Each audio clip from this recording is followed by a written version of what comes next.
കേരള ബ്ലാസ്റ്റേഴ്സിൽ നിന്ന് ഗ്രീക്കിന്റെ രാജകുമാരനായ ദിമിത്രിയോസ് ഡയമന്തഗോസ് എന്ന നമ്മുടെ സ്വന്തം ദിമി നമ്മുടെ ആ മഞ്ഞക്കുപ്പായം അഴിച്ചു വെച്ച് ISL-ലെ തന്നെ മറ്റൊരു ക്ലബിലേക്ക് ചേക്കേറാൻ പോവുകയാണ് എന്നറിഞ്ഞപ്പോൾ കേരള ബ്ലാസ്റ്റേഴ്സിനെ സ്നേഹിക്കുന്ന എല്ലാ ആരാധകർക്കും അതൊരു ഞെട്ടിലുണ്ടാക്കുന്ന വാർത്തയായിരുന്നു. കാരണം ദിമിത്രിയോസ് കേരള ബ്ലാസ്റ്റേഴ്സിന്റെ മുൻനിര പോരാളിയായിരുന്നു. ദിമിയെ അത്രയ്ക്ക് ഇഷ്ടവും വിശ്വാസവുമായിരുന്നു ആരാധകർക്ക്. ഇനി അടുത്ത സീസണിൽ തങ്ങൾക്ക് വേണ്ടി എതിരാളികളുടെ പോസ്റ്റിലേക്ക് ചാട്ടുളി പോലെ ഗോളുകൾ പായിക്കാൻ അവനില്ലല്ലോ എന്ന ആശങ്കയായിരുന്നു ആരാധകർക്ക്. എന്നാൽ കേരള ബ്ലാസ്റ്റേഴ്സ് ക്ലബ്ബ് അതിനൊരു പരിഹാരം കണ്ടെത്തുന്നു. അവർ ഗോവയിൽ നിന്ന് ഒരു മുതലിനെ ഇങ്ങനെ ബ്ലാസ്റ്റേഴ്സിന്റെ മണ്ണിലേക്ക് കൊണ്ടുവരുന്നു.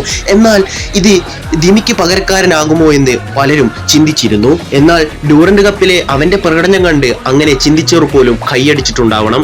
അങ്ങനെ വെറുതെ പോകാനല്ല അങ്ങ് ഗോവയിൽ നിന്ന് ഇങ്ങ് കേരള ബ്ലാസ്റ്റേഴ്സിന്റെ മണ്ണിലേക്ക് ഞാൻ വന്നത് എന്ന മട്ടിലായിരുന്നു അവന്റെ പ്രകടനം. Yes, his name is Noah സദോയി.